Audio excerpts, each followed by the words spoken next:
शाहरुख खान ने बहुत ही फेमस बहुत की थी कि वो लास्ट ऑफ सुपरस्टार्स। उस बात में आपको कितनी सच्चाई दिखाई देती है आज जो आप देख रहे हो? मैं नहीं मानता ये टर्म को लास्ट ऑफ द स्टार्स का, क्योंकि ये जमाना किसी के लिए रुका नहीं है।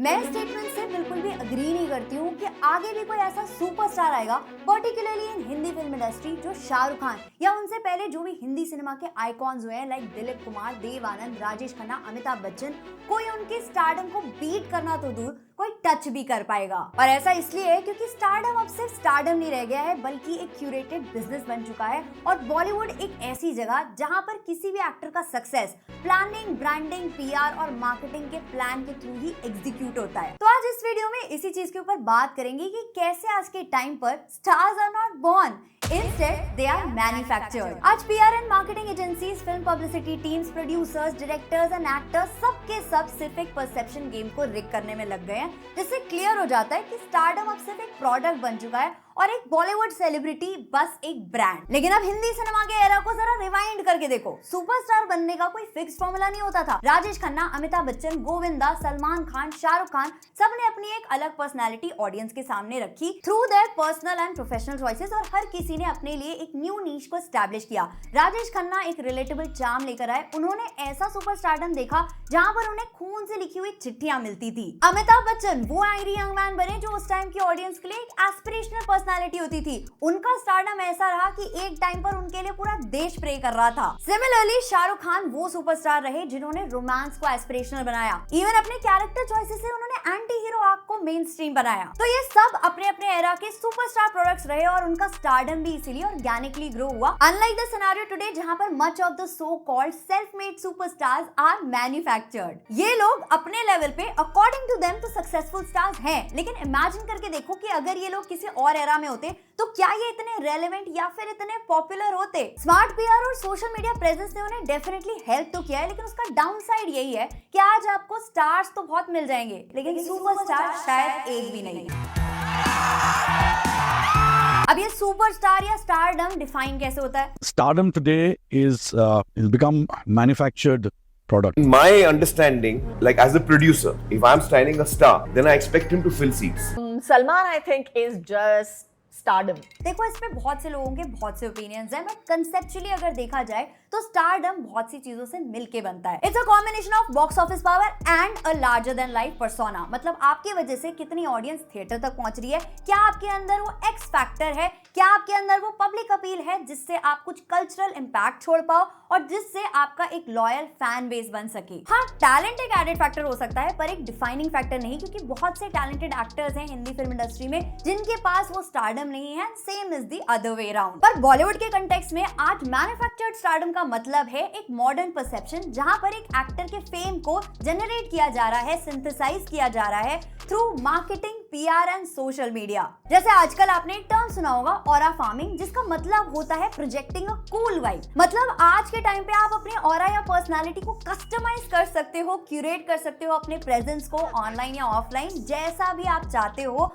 जिससे आपको वो रिक्वायर्ड अटेंशन, एडमिरेशन मिल सके दूसरों से। इसीलिए हम जो आज स्टार्स या सुपरस्टार्स देखते हैं वो सिर्फ आर्टिस्ट नहीं है, वो एक पूरा का पूरा बिजनेस मॉडल है। और जहां पर ये सो कॉल्ड स्टार्स बन रहे हैं वो फैक्ट्री चला रही हैं टैलेंट एजेंसीज, जिनका काम है किसी भी एक्टर को पैकेज करना। कौन सी फिल्म करेगा, किस ब्रांड के साथ दिखेगा, किस मैगजीन कवर पर आएगा, ये सारा कुछ डिसाइड करती हैं ये टैलेंट एजेंसीज। जैसे कि आपने देखा भी होगा कि कुछ फेसेस आपको हर जगह देखने के लिए मिल जाएंगे, चाहे फिर वो अवार्ड्स हो, मैगजीन कवर्स हो या फिर एड्स ही क्यों ना हो। और कुछ तो ऐसे चेहरे आपको देखने के लिए मिल जाएंगे जिनका एज एन एक्टर परफॉर्मेंस एकदम बंडल ही होगा या फिर उनका डेब्यू तक भी नहीं हुआ होगा। इसके बाद आती है पीआर एजेंसीज, जिनका काम होता है नैरेटिव बनाना कि अरे देखो वो कितनी डाउन टू अर्थ एक्ट्रेस है, एकदम मिडिल क्लास, रिलेटेबल। तो 1600 रुपए का तौलिया कौन खरीदता है? मुझे नहीं लगता कि मुझसे ज्यादा कंजूस इंसान आप कहीं भी देख पाओगे। या फिर एक बकवास फिल्म के एक्टर को नेक्स्ट सुपरस्टार बोलकर मार्केट करना। कहना चाहता हूँ बहुत हम्बल बंदे, बहुत अच्छी आदत है। Thank you. तो उनका काम ही होता है कि किसी भी बंदे के बारे में जो वो इमेज प्रोजेक्ट करना चाहते हैं टू द ऑडियंस, उसे कैसे एस्टैब्लिश किया जाए। देन उसके बाद आती है ट्रेड मीडिया, जिनका काम है पॉजिटिव हेडलाइंस को प्लांट करना। जैसे आपने देखा होगा कि एक फिल्म एवरेज थी, लेकिन फिर भी उसके रिगार्डिंग आर्टिकल्स आते हैं कि record breaking movie of the year, या फिर इस पिक्चर ने तो इतना ज्यादा बिजनेस किया,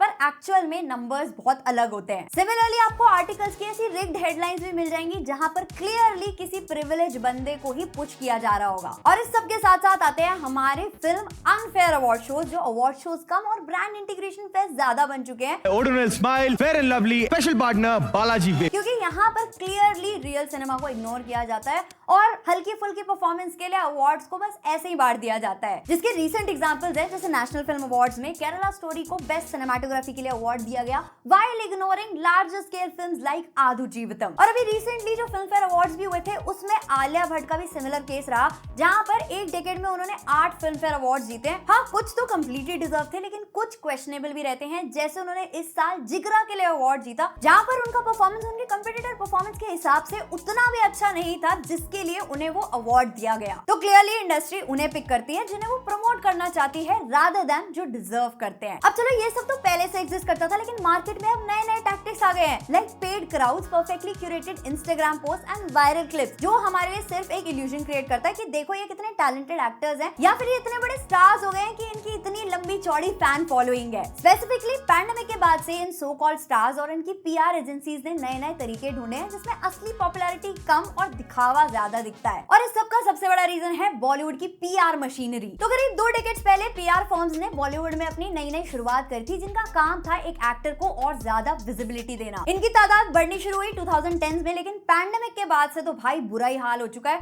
क्योंकि पीआर अब सिर्फ विजिबिलिटी का काम नहीं करती, अब उनका काम है पूरा नैरेटिव को कंट्रोल करना। अब देखो, एज एन इंटेलेक्चुअल हम भी समझते हैं सोशल मीडिया का जमाना है, तो पीआर किसी भी एक्टर के लिए इंडिस्पेंसिबल होती है, क्योंकि पीआर की रिक्वायरमेंट हर उस इंडस्ट्री में होती है जहां पर इमेज इतना ज्यादा मैटर करती है। इसके बारे में एक film trade analyst Girish Wankhede भी यही कहते हैं कि a good PR team can turn an actor into a brand and a controversy into curiosity. उनके अकॉर्डिंग ये पीआर टीम सिर्फ न्यूज को रिस्पॉन्ड नहीं करती है, वो खुद न्यूज को क्रिएट भी करती है। तो पहले पीआर का काम हुआ करता था to bridge the gap between actors image and the public, जिससे वो एक्टर हर जगह पर प्रोमिनेंट रह सके। लेकिन आज पीआर का काम सिर्फ इतना रह गया है to create and maintain an actors image, चाहे फिर उसके लिए उन्हें कुछ भी करना पड़े। इसके बहुत बड़े बड़े एग्जांपल्स आपको देखने के लिए मिल जाएंगे। फॉर एग्जांपल सलमान खान, जिनकी इमेज को आज तक उनकी गुड पीआर ने प्रिजर्व करके रखा है despite his legal issues, controversies. His PR machinery has worked overtime to keep the focus on his being human, charity work and mass appeal. Similarly, Aamir Khan, जिनको हम as an intellectually as a perfectionist देखते हैं, that is not by accident. उनकी जो भी choices होती हैं, उनकी rare public appearances, even उनकी statements की जो timing होती है,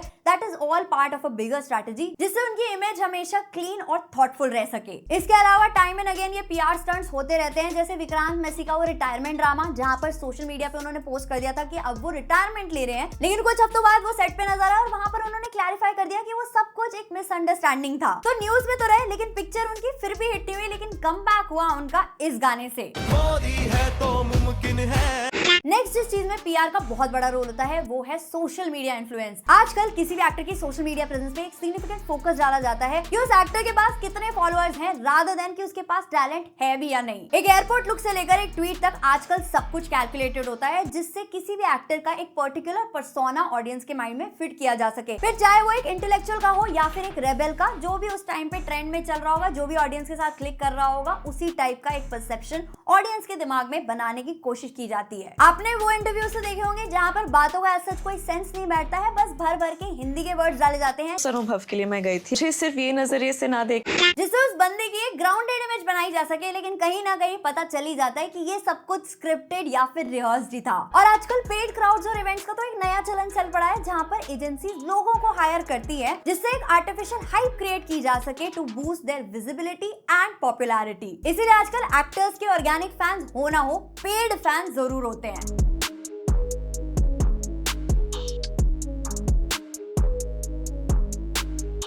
इंडियन एक्सप्रेस के एक आर्टिकल के अकॉर्डिंग फिल्म मेकर्स एक मल्टीप्लेक्स इवेंट को बुक करने में 7 से 8 लाख रुपए पे करते हैं। उसके ऊपर से एजेंसी को करीब 50,000 रुपए अलग से पे करते हैं, जिससे वो भीड़ इकट्ठी कर सके, और बाद में प्रोड्यूसर्स एंड ट्रेड इन्फ्लुएंसर्स को अलग से पे करते हैं to create a particular narrative about a film. उसके ऊपर से पेड इन्फ्लुएंसर्स का खर्चा अलग, जो किसी भी बकवास फिल्म को बहुत अच्छा बताते हैं, just to hype the film and the star.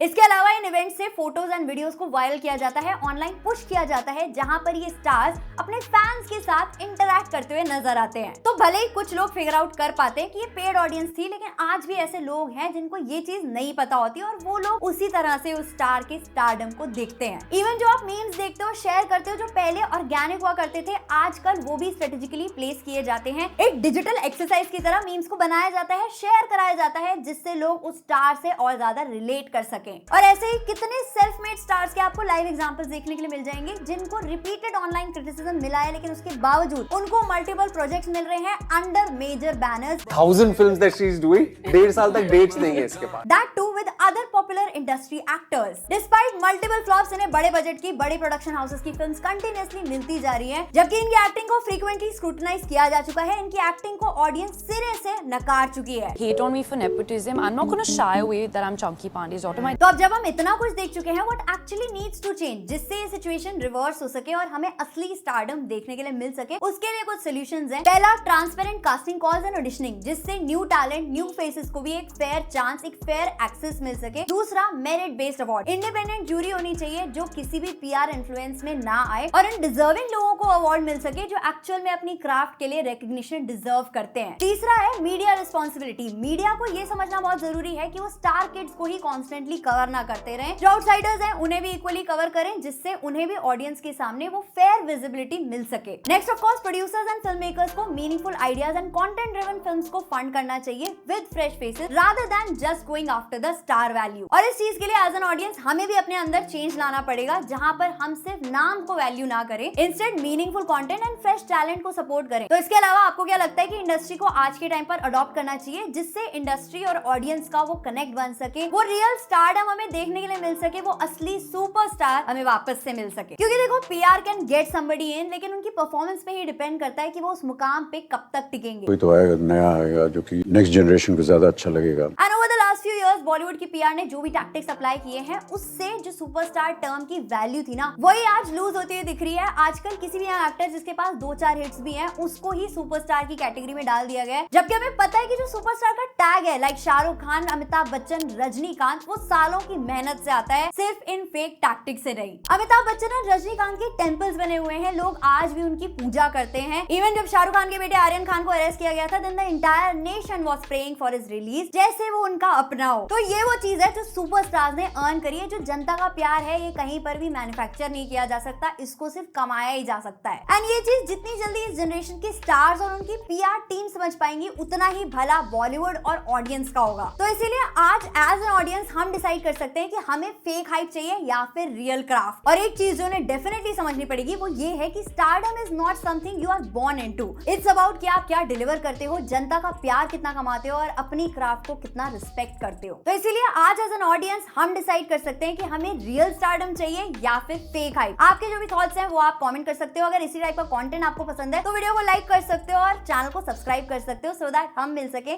Next video में। तब तक के लिए गुड बाय।